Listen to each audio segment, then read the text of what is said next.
Kim Media. Naitwa Rukia Hassan, ni mkazi wa Mwanza, wilaya ya Nyamagana. Mnamo tarehe 12 Disemba nilikuwa nipo kazini kwangu. Alikuja kijana mmoja ambaye alivaa t-shirt ya blue na koti cha mtandao wa simu wa Mixx by Yas, kujitambulisha kwao ni wakala wanasajili line. Mdau nilikuwa na shida ya kusajiliwa line yangu, akaniambia anaweza kunifanyia kwa muda huo wa haraka. Nikamtajia namba, akaanza kunisajilia line. Baada mfupi nikaona muda unaenda hamalizi, nikamuuliza mbona umalizi, nataka kuendelea na kazi. Akanambia tayari, naomba simu yako niweke kwenye line. Nikamwambia hapana, siwezi kukupa simu yangu, lete line niweke mwenyewe. Kweli nikachukua line ambayo ilikuwa kwenye simu ya Airtel ambayo ndio imeunganishwa na SIM card bank yangu ya NMB. Nikaiweka pembeni, nikaichukua line nikaweka kwenye simu. Kipindi naweka kwenye simu, kila nikiangalia network haipandi. Nikaizima, nikawasha tena, bado haipandi. Nikamwambia mbona line yako inasumbua na haipandishi mtandao wote?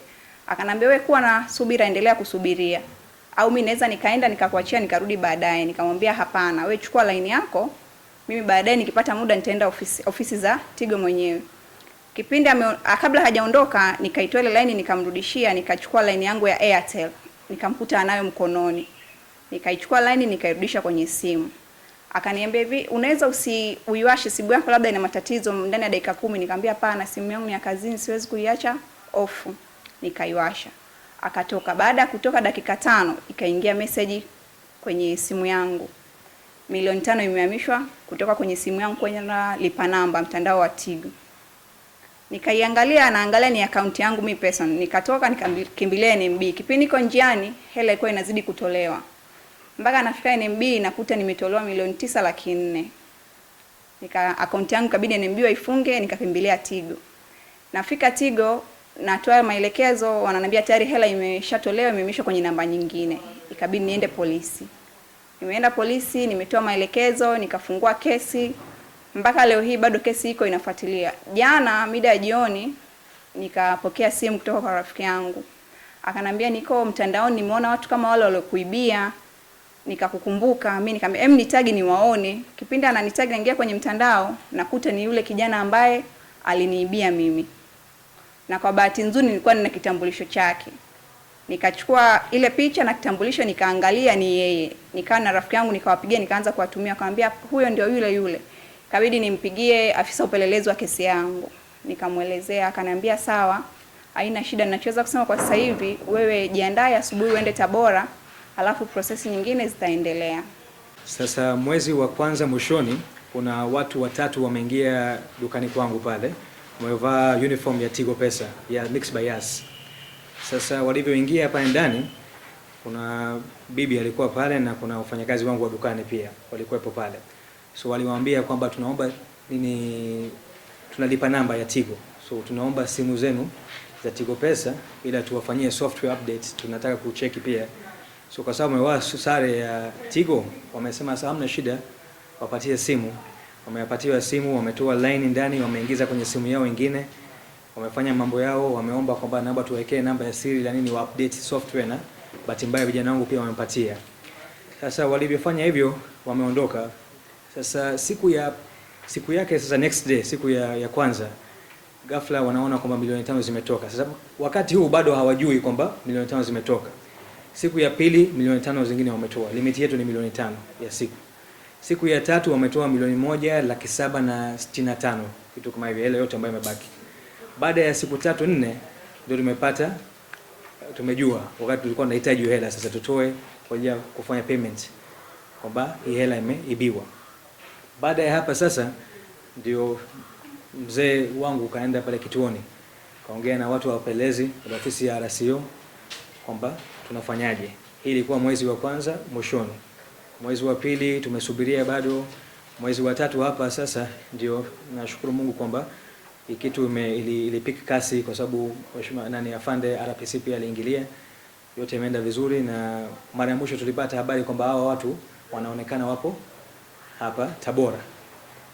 Ndio alafu walimkamata mtu ambaye alikuwa sie, lakini bado upelelezi unaendelea. Ndio tulipofikia hapa sasa. Juzi nimeona video mheshimiwa kwa mkoa wa Tabora amepost jana kwamba kuna watu wamekamatwa. na kweli kwenye watu 4 kuna watu 2 humo tumeidentify kwamba ni hao ambao walikuja ofisini kwetu. Mimi naitwa Fatuma Nasoro Abdalla, nakaa Kaliua, mfanya biashara, nauza vitambaa. Walikuja hao vijana 2 kwenye ofisi yangu, wakasema wanasajili namba ya lipa namba, wanatoka kampuni ya Yas. Basi mimi nikakubali, wakaanza kunisajilia. Walivyoingia katika process za benki, wakasema hii simu yako umeunganisha na simu benki? Nikamwambia ndio. Akasema sasa ili benki ikubali kupata wewe lipa namba, unatakiwa iruhusu benki. Basi mimi nikawa nimebonyeza namba zangu za siri bila wao wenyewe kujua. Lakini baadaye wakaja wakaondoka na line yangu ya simu ambayo ndio ilikuwa imeunganishwa na simu benki.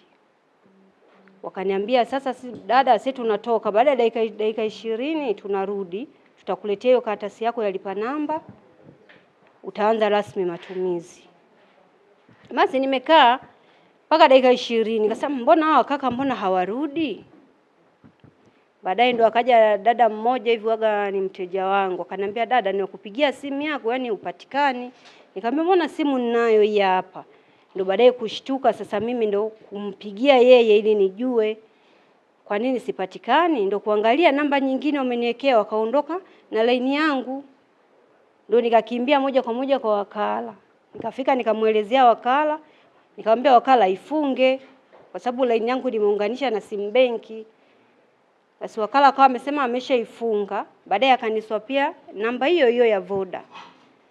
Basi nikaenda zangu nyumbani. Kesho yake saa 11:45 message ikaingia kwenye simu yangu kuwa salio lililokuwemo kwenye simu imehamishwa kwenda lipa namba ya Yas.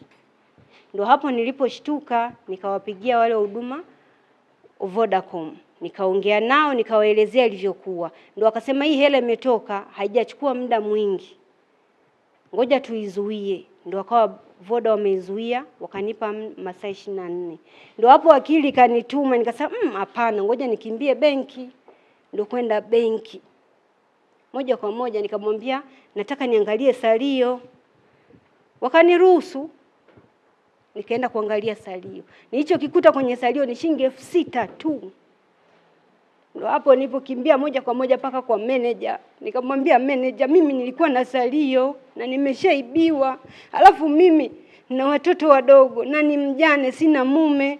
Ndio akaniambia hivi, wewe umeibiwaje? Ndio nikamuelezea ilivyokuwa kwa walikuja kunisajilia line. Kitu ambacho mimi nilichokosea ni ile namba ya siri kuiweka mule, na kisha wakaondoka na line yangu. Ndo mimi na manager tukaenda pale, akaenda kuangalia zile orodha. Sasa ndo akaniambia dada, hela zako zimetoka saa 6 usiku. Zote zimetoka, zinaenda kampuni ya Yas. Lipa namba Yas, lipa namba Yas. Ndo akaniambia niende kituo cha polisi. Ndo nikaenda moja kwa moja pale kituo cha polisi. Fika kituo cha polisi, nikaelezea, nikawapa na hiyo statement benki. Kwa kweli polisi wamenishughulikia, polisi wamenisaidia, na pia mkuu wa wilaya kanisaidia, mkuu wa mkoa, wote wamenisaidia kwa kweli, nashukuru sana. Mpaka hawa wamekamatwa hawa ndio waliosababisha mimi maisha yangu kuwa magumu. Mimi sina mume, nina watoto wadogo, wote wananitegemea kusoma. Kwa nini mnachonifanyia hivi? Wewe hauna huruma? Kwa mfano wewe uwe na dada yako kafiwa na mume, alafu aje afanywe kitendo kama hiki, wewe utajisikiaje? Wewe nakuuliza, wewe uliosema wewe sio tapeli, nakuuliza. Una huruma? Mimi na watoto wadogo wananitegemea, mwingine ni mdogo kabisa. Kila kitu kinaniangalia mimi, unaenda kunifanyia hiki. Bado nilikuambia we kaka usije kuwa ni tapeli, ukasema hapana. Shika na kitambulisho changu hichi hapa, mimi natoka Yas.